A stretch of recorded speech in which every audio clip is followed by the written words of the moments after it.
Ini caranya orang yang kaya dari nol atur duit mereka. Kadang orang ya, kalau aku perhatiin, mereka tuh stuck di titik nol bukan karena mereka males, tapi mereka tuh nggak bisa atur duit. Dan sebaliknya, banyak orang yang mulai dari nol tapi berhasil sukses bukan karena hoki, tapi mereka jago atur duit mereka. Jadi di video ini aku bakal bongkar gimana caranya mereka yang kaya dari nol itu bisa sukses atur duit secara step by step, cuma dalam 6 langkah aja. Jadi kalau kamu serius mau upgrade level keuangan kamu, nonton sampai habis ya. Let's go. Oke, sebelum kita masuk ke hitung-hitungan, aku mau sharing dulu nih, seberapa pentingnya kita bisa atur duit. Kalau aku bisa putar balik waktu dan belajar satu hal, aku bakal belajar cara atur duit. Oke, story time dikit. Nah, dulu tuh aku sempat kerja sekitar 4 tahunan sebelum pandemi dan aku kehilangan pekerjaan. Oke, dan harusnya kalau udah kerja 4 tahun, ya harusnya ada tabungan dong. Kaget nggak? Pas aku cek rekening dan ternyata saldonya cuma 10 juta. Bayangin, sedih nggak tuh? Udah kerja 4 tahun, dari pagi sampai malam, dari Senin sampai Sabtu, tapi tabungannya cuma 10 juta. Dan di situ aku baru sadar, oh, ternyata itu bukan soal how hard I work, tapi soal gimana caranya aku atur duit yang udah aku dapat dengan baik. Dan dari situlah aku mulai belajar keuangan, ambil sertifikasi, dan ngobrol langsung dengan orang-orang yang udah berhasil kaya dari nol. Dan ternyata mereka semua itu punya satu kesamaan, yaitu mereka atur duit dengan satu sistem sederhana, tapi disiplin banget. Oke, dan sekarang hasilnya, aku belum bisa bilang aku orang kaya, tapi kalau tabungan adalah. Dan itu semua berkat karena aku praktekin sistem sederhana ini. Dan ini tuh cuma 6 langkah aja, jadi nonton sampai habis, karena aku bakal spill satu-satu. Step paling pertama, itu catat semua income. Orang kaya, itu tahu duit mereka tuh datangnya dari mana aja. Biar mereka bisa sadar, income mereka itu udah cukup belum untuk semua pengeluaran mereka. Nah, jadi kamu harus catat dulu. Pertama, semua income kamu. Mulai dari gaji, misalnya gaji kantoran atau gaji dari bisnis. Terus income dari kerjaan sampingan kamu. Mungkin kamu ada freelance atau ada dropship. Habis itu, kamu misalnya ada income dari afiliasi atau komisi. Itu semua harus dihitung.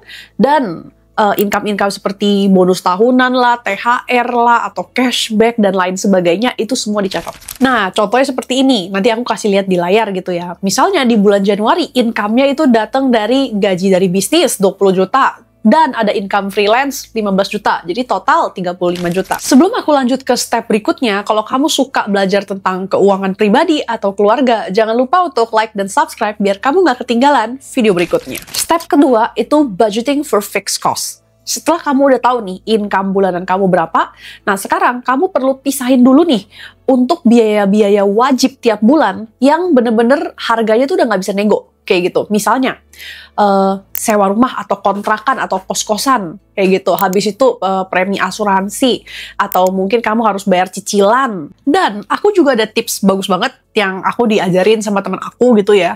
Nah, meskipun pengeluarannya itu tahunan, contohnya seperti kamu sewa rumah gitu, biasanya bayarnya setahun kan. Nah, lebih baik tetap dibajetin aja tiap bulan. Oke, misalnya kamu sewa rumah 54 juta, ya udah bagi 12, tiap bulan kamu sisihkan 4,5 gitu, dibajetin dulu, oke? Karena orang kaya itu nggak pernah takut kalau tiba-tiba ada pengeluaran wajib yang besar, karena mereka udah siap-siap dari jauh hari, udah dibajetin dulu tiap bulan, biar pas harus bayar per tahun yang gede, mereka ready. Nah, contoh perhitungannya itu seperti ini, oke? Dan of course, jangan lupa untuk hitung sisa budget yang kamu miliki setelah dipotong biaya-biaya wajib ini, itu berapa. Dan kita bisa lanjut ke step berikutnya. Oke, step ketiga adalah refill dana darurat. Oke, kalau misalnya dana darurat kamu masih penuh, ya udah kamu bisa skip langkah ini dan langsung ke langkah keempat. Tapi kalau misalnya dana darurat kamu itu ada kepake sepenuhnya atau sebagian, prioritas kamu sekarang adalah untuk refill dana darurat tersebut, biar kamu siap menghadapi situasi darurat lainnya yang nggak tahu kapan bakal terjadi. Inilah yang bikin orang kaya itu nggak takut ambil resiko, seperti resign, atau ganti bisnis, mulai bisnis baru. Nah, dana darurat itu idealnya berapa? Oke, paling minimum 3 bulan pengeluaran. Kalau bisa 6 bulan, that's even better. Dan itu kondisinya kalau kamu single sendiri gitu ya. Kalau misalnya kamu ada tanggungan, misalnya kamu menanggung biaya hidup orang tua, berarti dana darurat tersebut yang udah kamu hitung dikalikan jumlah tanggungan kamu. Bisa? Dan jangan lupa kalau dana darurat ini kepake untuk alasan apapun, oke, jangan lupa untuk segera di-refill. Oke, nah contohnya di sini misalnya dia ada kepake 1 juta gitu. Jadi dia refill dulu 1 juta tersebut, kayak gitu. Di contoh tersebut. Tapi kalau misalnya dia kepake ya itu semuanya kayak gitu. Kan kalau misalnya kita langsung refill semuanya, nggak realistis gitu ya. Makanya dicicil dulu. Misalnya sebulan refill 1 juta atau 2 juta semampunya kamu, oke? Tapi itu harus jadi prioritas kamu sebelum kamu belanja-belanja atau shopping-shopping atau makan di luar. Oke, step keempat itu budgeting for investment goals. Oke, nah kita baru akhirnya masuk ke bagian seru, bagian yang bikin kaya, yaitu investasi. Oke, nah tapi ini harus dilakukan setelah kebutuhan, dana darurat, dan yang tadi aku sebutin udah selesai dulu ya. Oke, nah yang membedakan orang biasa dengan orang yang akan jadi kaya adalah orang biasa itu investasikan kalau ada sisa. Tapi orang yang kaya adalah mereka sisihkan dulu uang untuk investasi, baru sisanya dipakai buat happy-happy. Bahkan kalau kamu mau level up lebih jelas lagi, kamu bisa investasi sesuai dengan target keuangan kamu. Contohnya, kamu lagi nabung dana untuk merit, ya udah kamu nabung 2 juta sebulan misalnya di emas, contoh doang ya ini by the way. Terus kamu mau lagi nabung DP mobil, oke, dan kamu investasi 3 juta sebulan di reksadana misalnya. Terus kamu juga mau nabung untuk DP rumah dan kamu invest 5 juta di saham. By the way, ini semua contoh. Dan ini tuh bukan soal investasi biar kaya ya, tapi lebih ke investasi biar uangnya itu cukup di saat nanti di masa depan kamu butuh. Dan itulah cara berpikirnya orang yang bisa kaya. Oke, step kelima adalah budgeting untuk fun budget. Kelihatannya orang kaya itu sekilas kayaknya mereka bebas habisin duit seenaknya.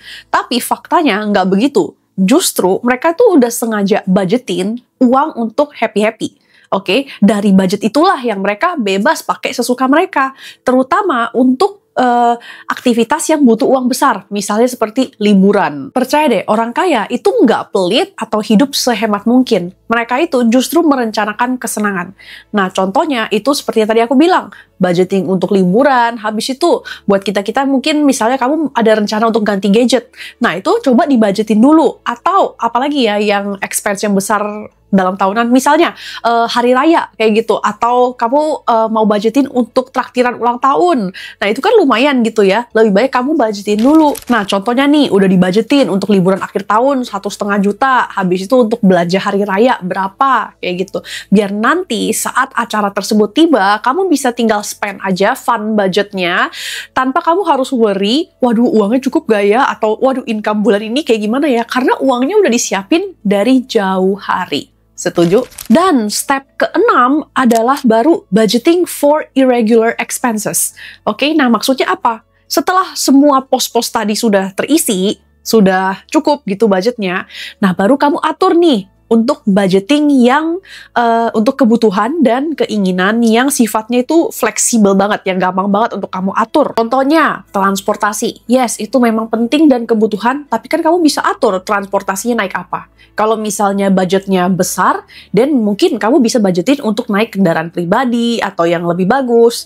Tapi kalau misalnya budget kamu pas-pasan banget, ya udah realistis aja. Mungkin kamu naik transportasi umum dulu. Next, untuk groceries dan keperluan rumah tangga gitu. Kalau misalnya budget kamu pas-pasan, ya jangan beli daging Wagyu A5 kayak gitu. Kan kamu nggak buka restoran. Nah, mungkin kamu bisa choose option yang lebih budget friendly. Misalnya kamu beli ayam potong, atau mungkin kamu beli tahu tempe, atau apalah, sesuaikan aja dengan budget kamu. Nah, habis itu of course, budget untuk networking, shopping, nongkrong, happy-happy, biaya internet, biaya lain-lain.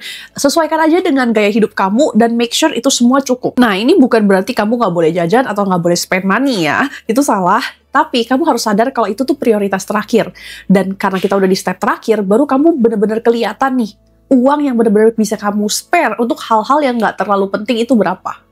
Contohnya, budgetingnya seperti ini. Jadi, itulah 6 cara orang kaya atur duit mereka. Nah, coba kamu praktekin deh. Bulan ini aja, coba kamu catat gitu ya. Bikinlah Excel atau something, biar kamu bisa praktekin dan lihat apakah keuangan kamu udah lebih membaik. Lihat deh, dalam 3-6 bulan aja, kamu bakal lihat kalau kondisi keuangan kamu bakal berubah total. Yang penting, kamu jangan jatuh terjebak ke 5 nasihat keuangan yang ternyata sesat. Nah, apa aja tuh? Nah, aku udah share semuanya di videoku yang ini, jadi pastikan kamu nonton biar kamu nggak melakukan kesalahan yang udah dilakukan sama banyak banget orang. Oke, jadi thanks for watching dan sampai jumpa lagi di videoku yang ini.